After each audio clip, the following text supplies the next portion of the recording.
Growing up is hard. The pressure to drink and take drugs is intense and sometimes dangerous. One group of kids has found an extreme way to just say no. They're called straight edge, and they're everywhere, challenging mainstream culture with a mixture of abstinence and vigilance. We are a group of hardcore kids fighting back. But this movement, committed to helping kids stay clean, is now being called America's Next Gang. What happened, and what does it mean for kids on the front lines of growing up?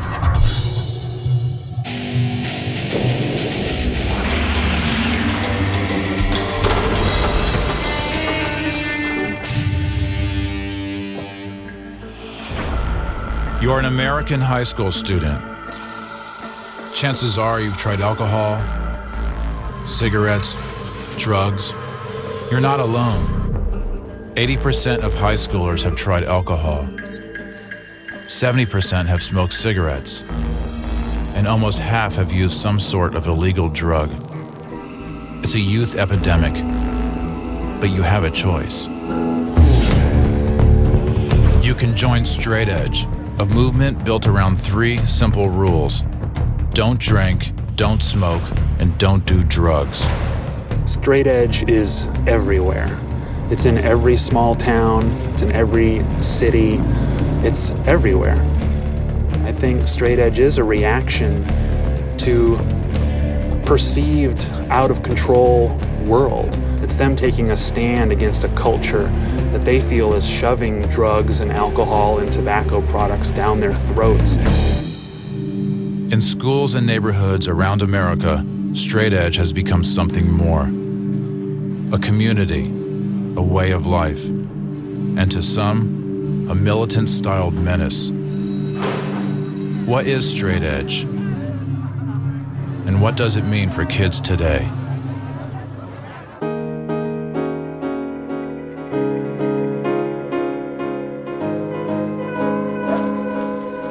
I grew up in Douglas, Massachusetts. It's a small town south of Worcester. My graduating class was like 78 people. Come on. Because the way I look, like, it's different than what's expected of people normally.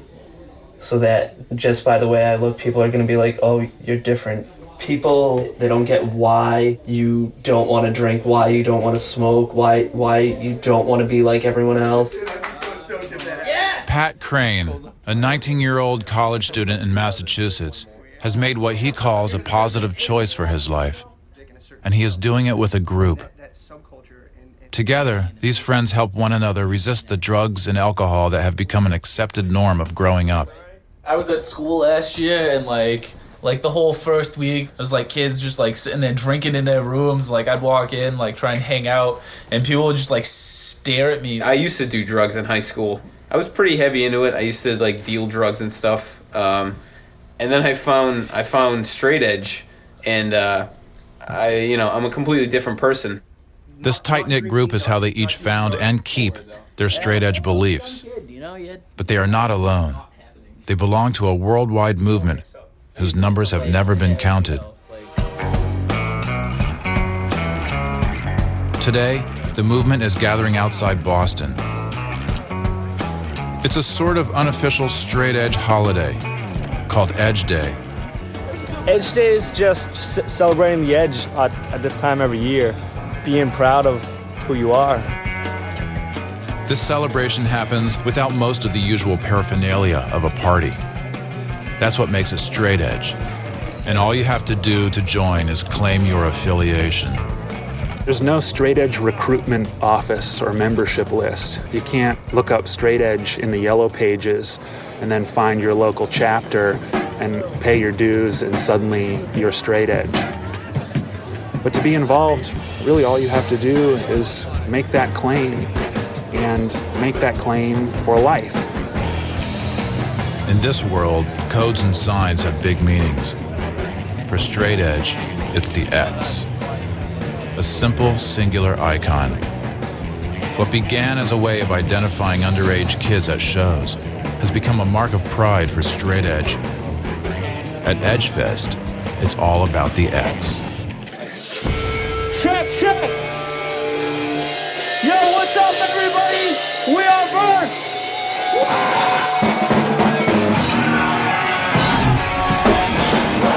The root of the music is punk. But here, the mosh pit is not fueled by drugs or alcohol. Instead, for kids like Pat Crane, this musical mayhem is powered by a gathering of the faithful. You feel pain when you get hit by someone else.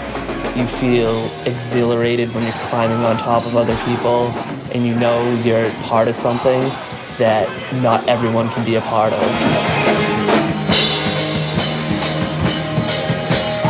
This is where the message of straight edge gets spread, making it like a kind of hardcore revival meeting. Will you live your life spending, or will you spend your life living? This here, all of this, all these bands, this is something more than just music. This is something real that can actually change your life. This is something inside!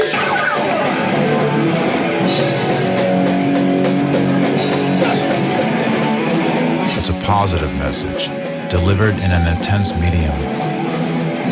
Dance moves are aggressive and ecstatic. Bands and their fans divide the mic.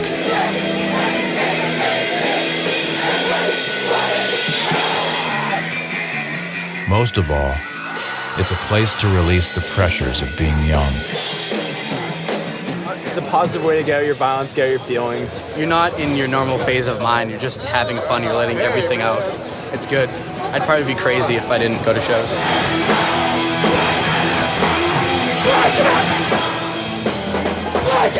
For Pat, it's the only place he feels truly free. When I'm at a show, it's probably the most exhilarating feeling in the world. I take out all my frustration and everything I'm like mad at. That's where I deal with my problems, and that's how I deal with them.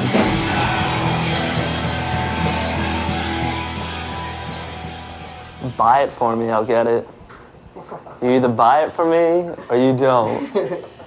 The positive, self-affirming feeling of straight edge is liberating in a world where kids feel they have to fit in. It is, in essence, a brotherhood of outsiders. This is, one of my many straight edge tattoos, It's really the only thing I really believe in life. We're all getting the same thing. It's like a friendship thing, What are you saying? I'm not in your club? I want to be in your club. I would say that, my friends are like my extended family. I know they're going to be there for me, and I know they're always going to, have my back whenever I need it. Straight edge brotherhood. Forever true, man. You're in the club, For Pat, he found he needed this new family after tragedy took root in his own. It happened when his father died. He drove himself away from me and my sister by drugs and alcohol. What I was first told is that he had mixed up medications, but what truly happened, my relatives didn't really want to tell me at first, is that he ended up committing suicide. I think I have an understanding that not many people realize, and it comes to affect your life as a whole. I knew from then on that I wanted to be straight edge for life. I like what I am, I like what I'm doing, and I like where I'm going. Pat and his friends are what straight edge calls posy, meaning they demonstrate their values by living a positive lifestyle and going against the tide of alcohol and drugs that kill thousands of teenagers a year. Positivity is really an expression of the core values of straight edge. I'm not going to be a militant person. I'm not going to try to shove my beliefs down somebody's throat. I'm going to set a positive example, and just through my example, I'm going to try to change the world. But you have another branch of straight edge that's more hardcore. The other side of straight edge. A militant minority that believes violence is justified in this revolution. They have gathered headlines and incidents connected to everything from beatings to bombings, even murder. and have brought the attention of law enforcement, parents, and other criminal gangs. What is straight edge for kids today? A safe refuge or a violent subculture? The answer is being fought out in communities across the country.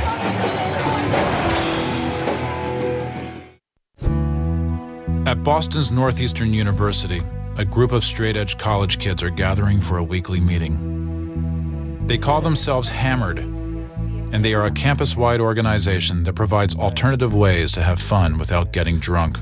We've got a meeting on Monday, and then the next Monday, then maybe we could do paintball next Thursday.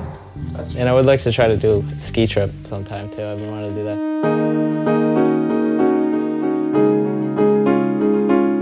I think it's harder to meet people a lot of times if you're not interested in drinking or interested in going to a bar or something, because that's what a lot of your peers are doing. I mean, you know, if you come into class on a Monday, everyone's talking about how they got so drunk that weekend, you know? At least once a week, we have people throwing up in our bathrooms.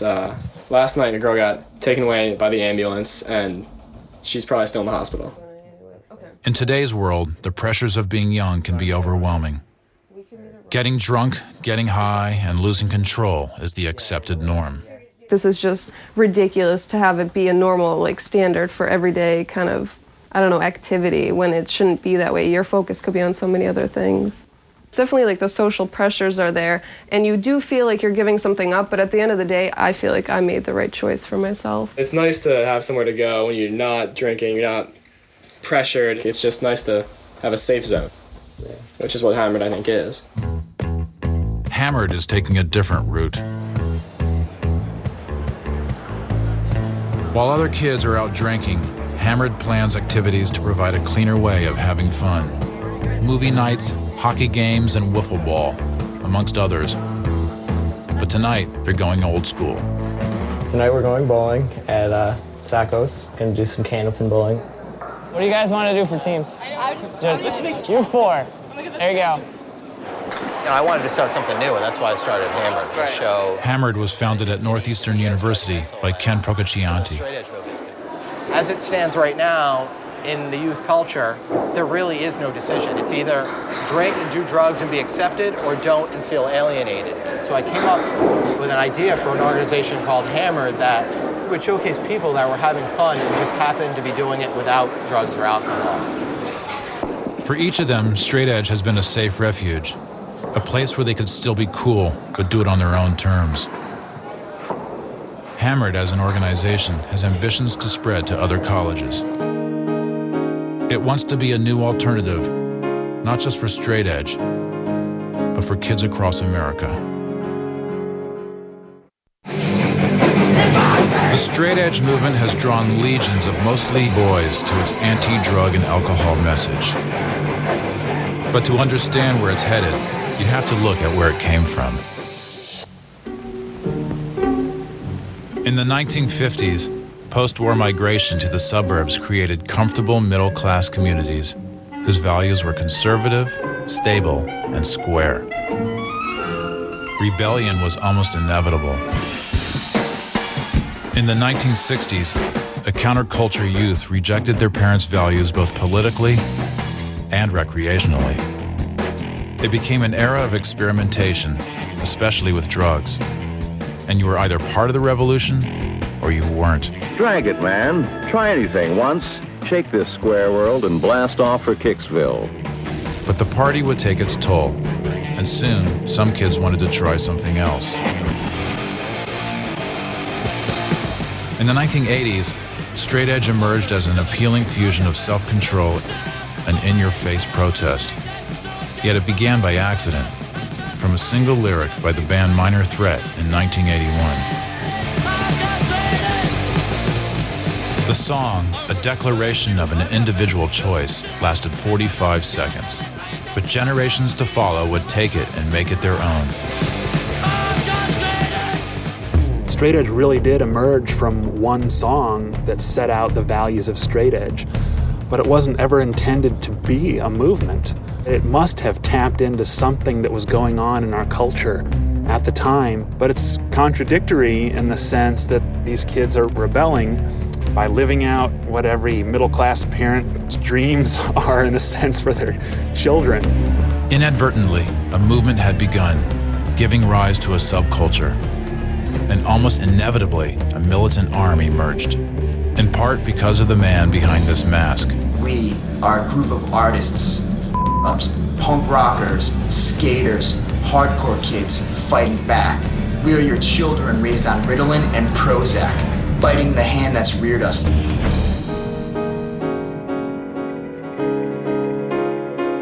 Life is tough, so get tougher, otherwise it's gonna chew you up and spit you out, you know, and that's always kind of been my mentality.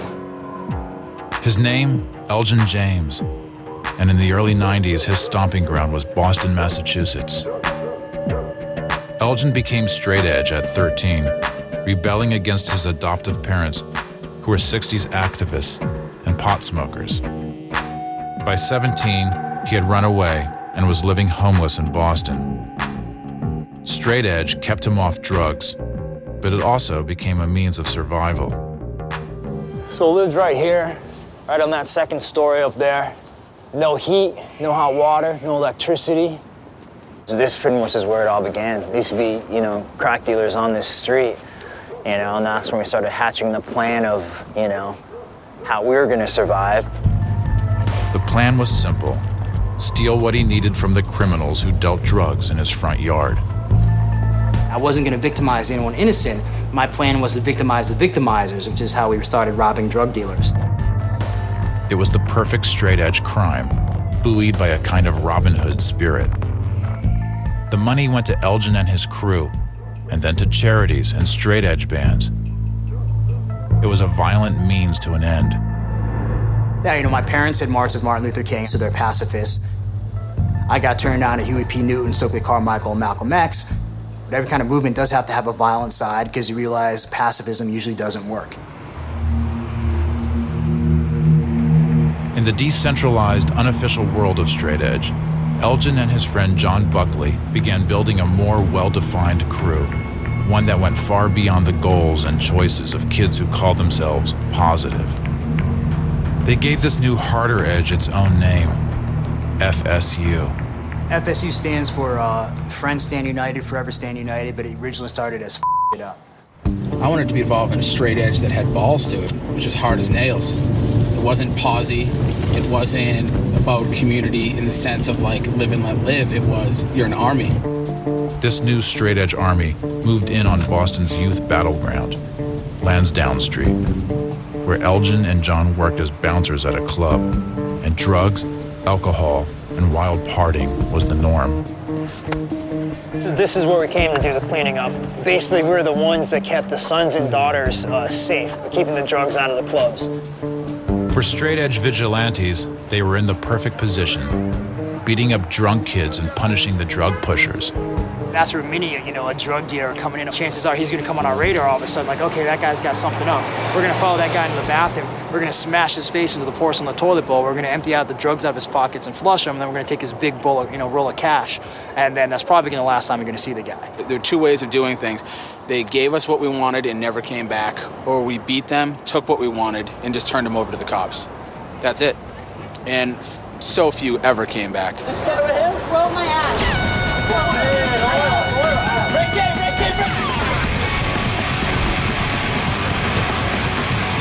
The furor on Lansdowne Street was captured in a video called Boston Beatdown.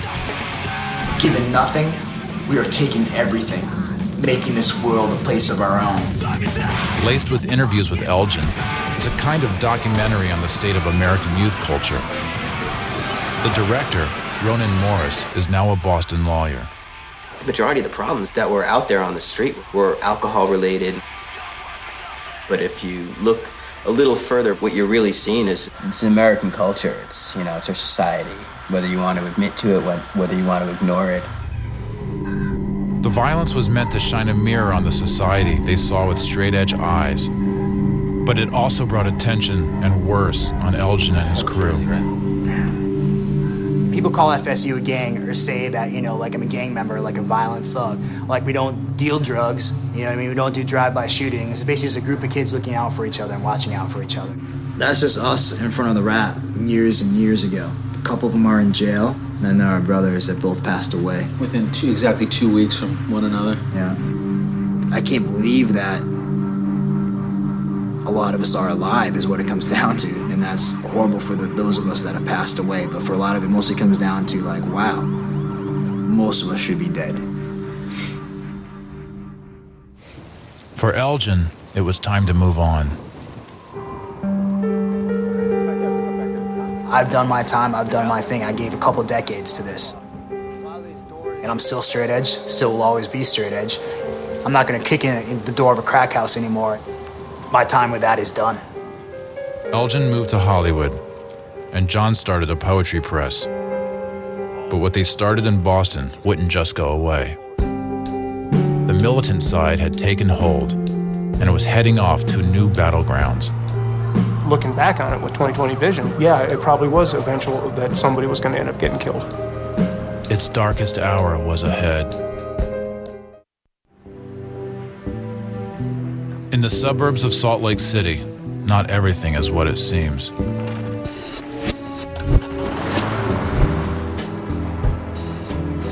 Jeremy Nelson is a homeowner, a husband, and a proud father. He was once also devoted to straight edge before he made a break from the movement. I was straight edge for, the majority of my childhood. I wasn't going to be like my father, and he did things like drinking and drugs and smoking and all those things.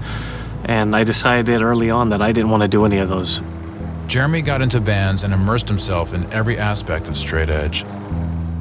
Now a family man, he sells what's left over of those days on eBay and regrets how it all changed. I wanted to get away from it when I started to see it become gang-related. Some people just walk away from straight edge, but Jeremy Nelson did something more radical. My bulletproof vest. Keep me from getting shot. He became a cop.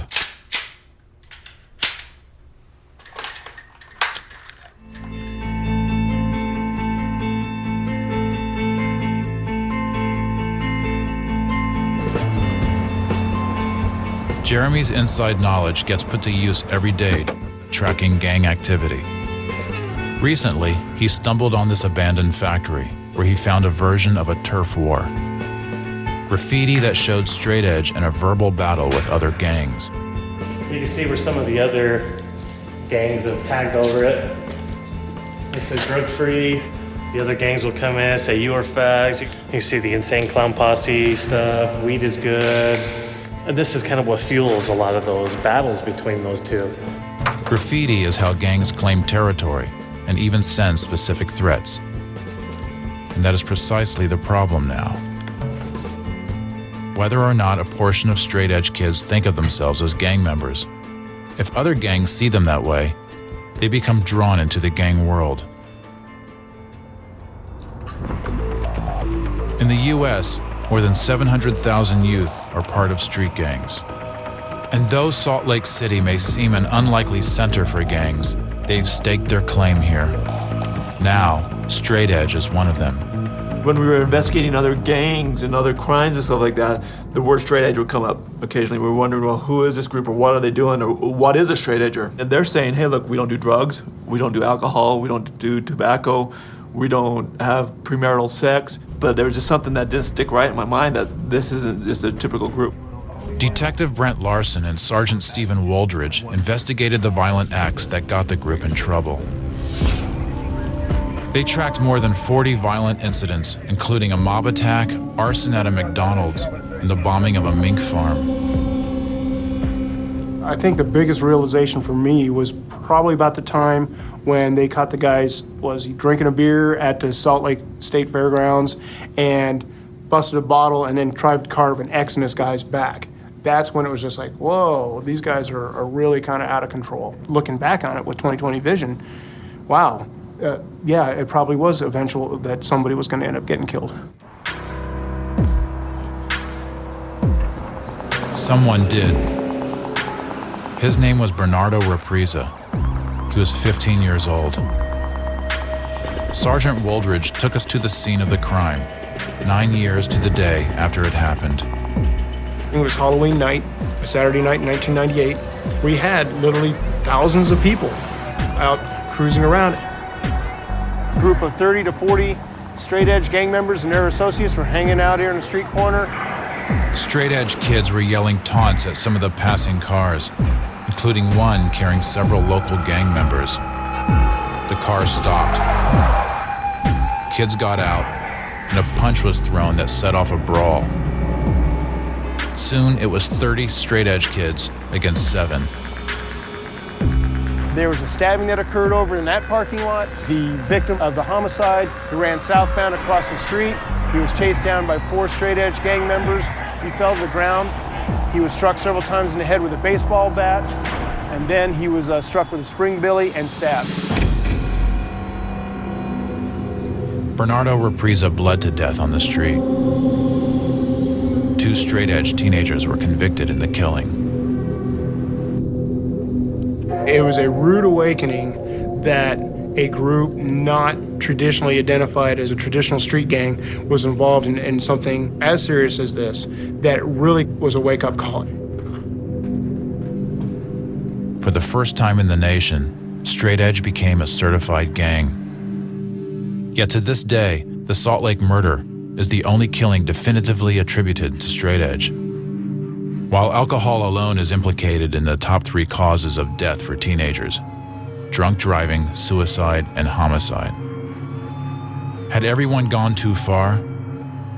I think it's unfortunate that straight edge has been labeled a gang in some places because it produces 2 outcomes. One, it attracts kids to straight edge who might want to be involved in gang-like behavior. And 2, it gives straight edge a bad name for those kids who are simply trying to live out a positive lifestyle. In Salt Lake City today, the consequences of the murder live on, even for kids trying to reclaim a positive straight edge. For Matt, Chris, and Alex, they just want to move on. We are cooking enchiladas, and they are vegan. And look at this. This is chicken, but it's not made from chickens. They are part of a large vegan straight edge movement, meaning that in addition to no drugs or alcohol, they also don't eat meat or dairy. It's a faction in a movement with many faces. There's Republican Christian straight edge kids. There's vegan straight edge anarchist kids. I don't think it's a matter of like signing up for a specific club of straight edge. It's more about who you are as a person.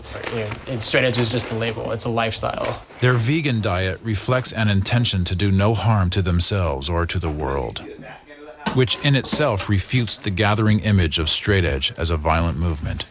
The people who have that perception are people who've been misled by sensationalist news stories that focus on crews, fights, drama, things that have absolutely nothing to do with us.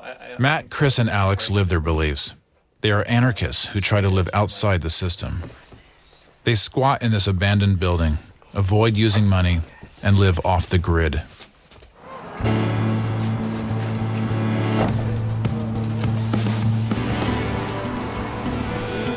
Yet even for them, the gang label hangs around what they do and who they will encounter on the straight edge journey, as it does for anybody choosing to enter this movement now. Straight edge was now caught squarely between its positive and militant sides, and the battle over whether it really deserves to be a gang moved to new fronts. Reed High School, Sparks, Nevada. According to its authorities, this suburban district school has become an epicenter of straight edge and the violence that now gathers around it. The halls here are like schools all across the country, but more heavily guarded.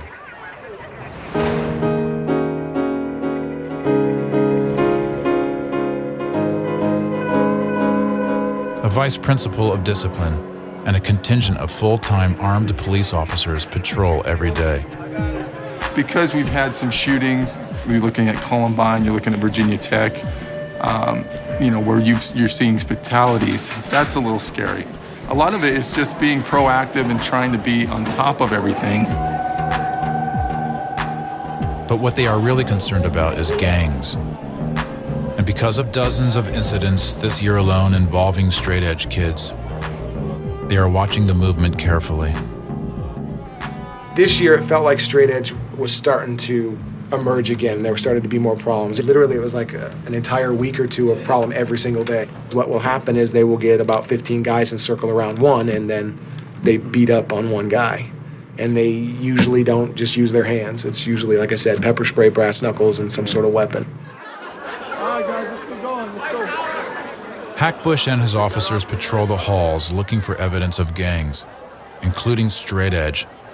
Sometimes clues as apparently inoffensive as a t-shirt that says drug-free. It says drug-free. What other message, more positive message, would you want at your school? Well, you're right. Until there's about 5 to 10 of them wearing the same exact drug-free sweatshirt and wearing that, and then that's their outfit. But such vigilance from the law can be confusing to kids who look to straight edge as a way to stay out of trouble.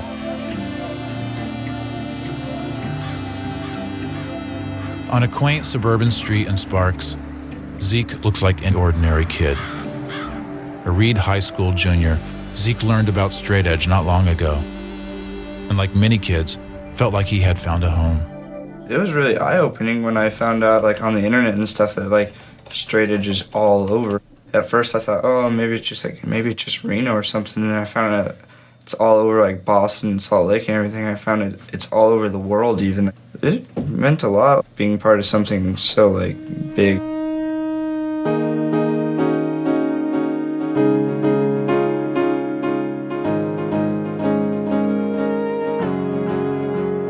Well, he's always been a little rebel.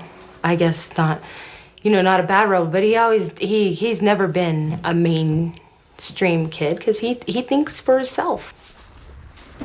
Annette, who doesn't abstain from alcohol and tobacco, had to raise Zeke on her own after Zeke's father died. Well, he's like your typical teenager because he goes to school and he has friends and doesn't want to clean his room. Then on the other side, he's not typical because he's made these choices to not drink and do drugs and not poison his body. Annette, as with many parents, is caught between what seems like a good choice for her kid and the reputation she hears about from Reed High School. I worry that someone would come to him and try and recruit him to another level. I hope that I've educated him, not to fall in with the wrong people. I'm a smart person. I know how to say no. I know the right path for myself. Zeke's commitment means making choices about his identity and his friends. But in the current environment of Reno, Nevada, those choices can pull one into an unintended conflict. Reno is the new front line for straight edge and for law enforcement, schools, and parents, trying to figure out where the movement is headed.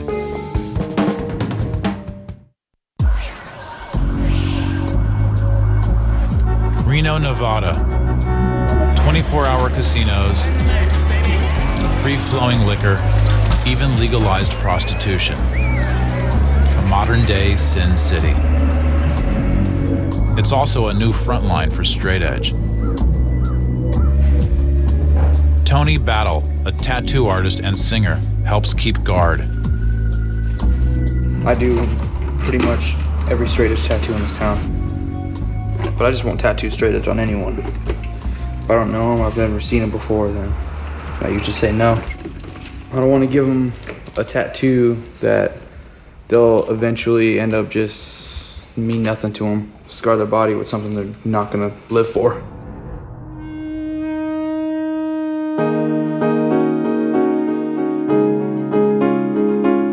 Tattoos have been a mark of rebellion and initiation across history and cultures. The same is true for straight edge. Bryant, Tony's 19-year-old co-band member, is getting his latest mark of straight edge commitment. Like many, he found straight edge at Reed High School. And like others, his parents didn't care for it. I found out about straight edge actually right before my freshman year at Reed. And then when I started going to Reed, I met more people that were also straight edge. When I turned 18, got tattooed, and my mom kicked me out. Bryant joined and moved in with Tony's band, AFB, Armed for Battle. They're as tight as a group gets. Well, we live together, we eat together, we tour together, we hang out together every day. We're probably closer than other families. But it is precisely this brand of brotherhood, along with the music, the ink, and the outsider stance, that makes the Reno community look at Straight Edge as its fastest growing gang. Give it a nice tape job. Especially the city police. Police have suspicion to pull you over for anything, they will. And if they find out or even think that you're straight edge, they'll put you on gang file. I had a straight edge sticker on my truck, and they put me on gang file just because I had a sticker on my truck. While police and maybe other people as well are trying to waste their time on us, there's other types of crime being committed, drug abuse, alcohol abuse, and everything, but somehow we're the bad guys. What about the drunk driver out there, that's not being pulled over by any police officers? What about those guys? Yeah, this is a belief and a lifestyle. It's not a gang whatsoever. I don't even know why they consider us a gang. That's a question they may not get to answer for themselves.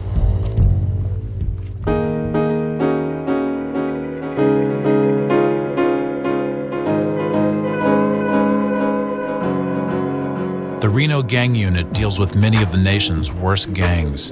MS-13, the Crips, Aryan Brotherhood.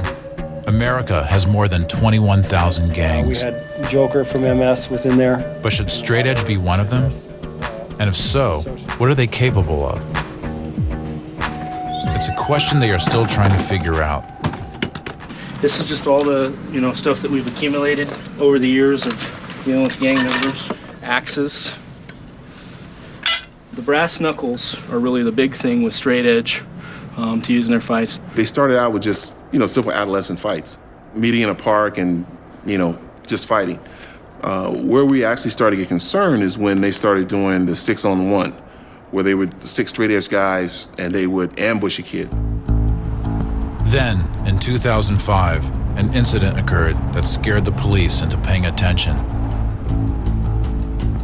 In a parking lot monitored by security cameras, a particularly gang-like fight broke out between a group of Straight Edge kids and some high school kids.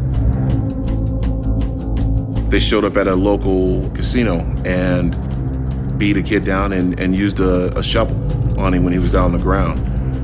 That goes to malice. That shows that you are intending to inflict more than just pain. You are going to inflict harm, and serious harm. That was enough to put Straight Edge on the unit's criminal watch list. And since then, they have logged dozens of incidents. We didn't want to say that everybody who is claiming Straight Edge or has the Straight Edge beliefs are a threat to our community here. The majority of people aren't. There are a small percentage of people who are spinning out of control. I will not leave the county without first obtaining prior permission from my probation officer. 16-year-old Zeke is now in the system, one of dozens of kids whose affiliation with Straight Edge helped land them in the Reno criminal gang file. This one's kind of funny. Drugs, alcohol, and other harmful substances I will not use, purchase, possess. Zeke got probation for writing graffiti and for violating his town's 10 p.m. curfew for minors. Because of a Straight Edge tattoo on his ankle, his misdemeanors were elevated. It must have been a month after he got his curfew ticket, I got a notice in the mail that says, your son is now in a gang file. And I was like, wow, what does that mean? It bothers me that he would be in a gang file because he's not a gangster. I think they got it completely mixed up. It's just a bunch of guys and kids making their point that they cannot do drugs, not drink alcohol, not smoke, and be completely fine and have tons of fun. For now, Zeke has to visit his probation officer every 2 weeks. I hate to go up there, all the way up there and go through the metal detectors, and then every step he takes now, somebody will be looking for him to be doing something, or if he's out and about having fun with his friends, are they going to look at him firsthand and say, there's a Straight Edge kid, he's up to no good? Saturday night, Reno. At the house shared by AFB, kids are gathering to hang out. Zeke is among them, and talk turns to their gang status. Did you read that newspaper article? They're like white suburban terrorists. We definitely don't have any gang meetings or like. We're the most unorganized people you'll ever meet. Frats right up the street, they're all organized. They have meetings, they all do stuff as a group. I'm pretty sure if one fights, they all fight, you know? That's organized stuff. Zeke is still on the edge of this group, but he understands the commitment and that this group must look after and defend itself against mounting opposition. No one, straight edge or not, I can guarantee you don't want to see your friend in the ground. You don't want to see your friend get beat up. You know, our reputation just keeps growing because if someone messes with one of them, you mess with all of them. It's very important. Like if you fall back, you're gonna have those kids that catch you. They're gonna be there to support you.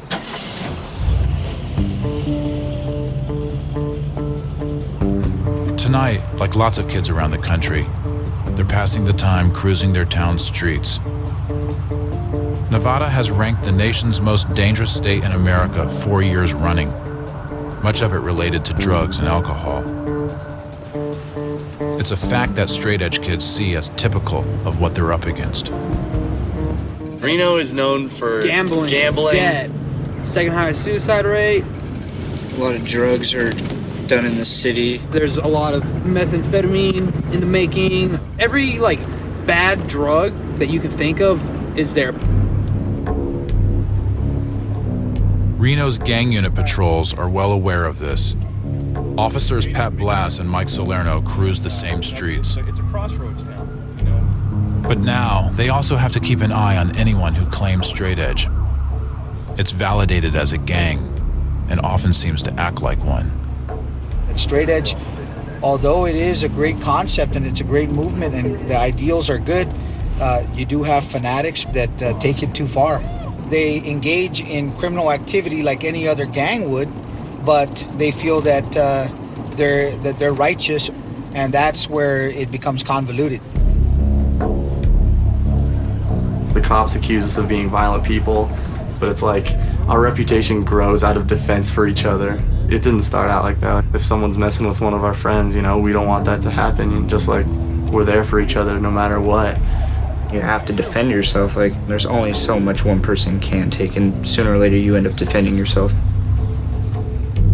In Reno, as cops and straight-edge kids circle each other, the question remains: how far will straight edge go in defense of its principles?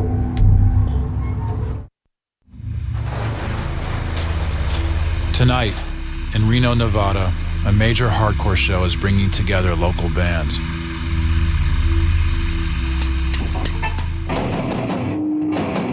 This is where bands like AFB, Armed for Battle, get to spread their ethos, one reflected in their name. Self-explanatory. We live in a war every day. War against drugs, violence, war against whatever. The shows are also a chance for Reno's straight-edge community to defy their image as a violent gang, to show that their world is about good, clean fun. At the downtown venue, all the alcohol is put away. Covering the bar up. It's a straight edge show. No exposure to alcohol. Outside, the sign of the X is everywhere, including on Reno high schooler Zeke and his friends. It's packed. A lot more packed than I thought it would be. That means a lot of people are coming out to support this. Lots of kids. But straight-edge kids are not the only ones coming tonight. Just distributing people's different opinions on things. It's all political propaganda, huh? To an extent, some of it. The gang unit keeps tabs on the movement. You know, just. You mind if I take some of these? No, not at all. And on the kids. So we want you guys to have a good time. We just don't want any problems. So there's a couple bad apples out there, then giving you guys a bad name then. The police don't understand that if we're at a show having a good time, you know, you'll have people come in that dislike straight edge and come in and try to pick a fight with this.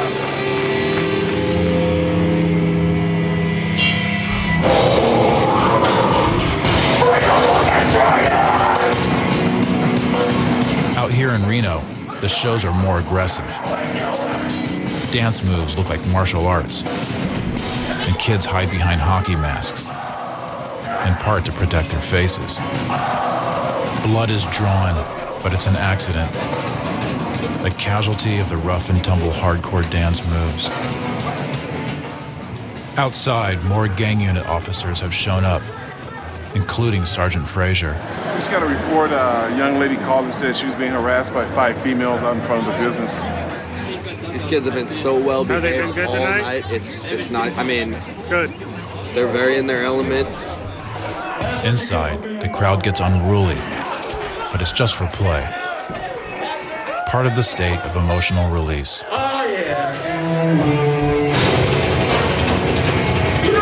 It's been a good night for everyone. But is it good enough to make the Reno community reconsider the straight edge gang label? Will kids like Zeke be able to pursue their straight edge beliefs peacefully?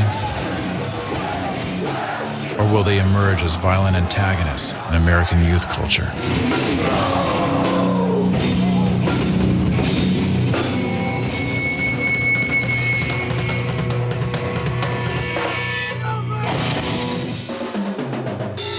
I support Ezekiel in his beliefs, you know, like any parent would. I like him not drinking. I like him not doing drugs. I worry about where straight edge may go. Will the gangsters take over? Will it go that way, or will it become just a lifestyle without the fanaticism or the radicalism of, you know, their beliefs? For Zeke, the commitment is something you can never back down from. And that's what keeps straight edge alive. And I'd be letting down like all my friends that I call my family pretty much. And then I'd be letting down mainly myself for setting such high commitment to myself and then just throwing it away. I'd be letting down a lot of people.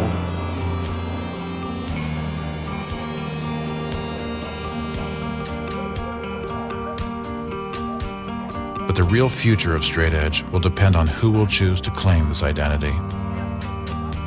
It may be in the hands of kids like Adam, Pierre, and Alex, 8th graders who live in suburban Boston. Kind of the 3 amigos. Just knowing that like you are the future of straight edge and it's up to you to like carry on the values and traditions. It's a pretty cool responsibility.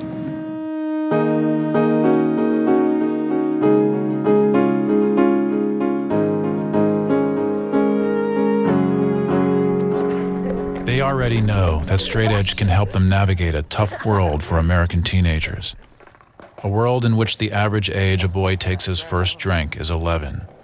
I've experienced alcohol, smoked cigarettes for like 2 years, chain smoking, marijuana, got in trouble with the police from it, smoked a lot. I've experienced all of that, and I've come from that and want to change, you know? This is how I lived my life. No mercy for my enemies, no mercy for their souls. And then this is the chorus. This is how I lived my life. No hesitation, no delay. And it's definitely something to mosh to. Yeah. This is how I live my life. No mercy for my enemies, no mercy for their souls. There's 2 sides of a straight edge, like the militant side and the positive side. The positive side's kind of like, it's a choice, you know. It's just, that's all it is. It's just a choice. The militant side is kind of like, we need to clean up this country, kill drugs, they're scum. In the future for straight edge, for us, our generation, I'm not gonna go out and kill people, but I'm also not gonna, like, tolerate drugs around me and the ones that I love. Straight edge isn't going anywhere. It's going to be, I think, a permanent fixture of youth culture. And that tension within straight edge between the positive and militant sides, I think, will always exist.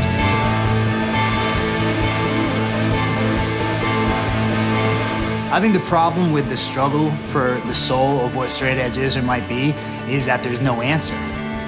You know, it means something different to every single person. All we really have in common are the words, straight edge.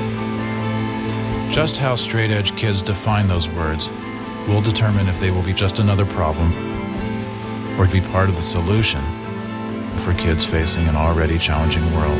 Boston straight edge, Massachusetts straight edge, you guys are the best. Hardcore, you are the best. You saved my life. Happy Edge Day!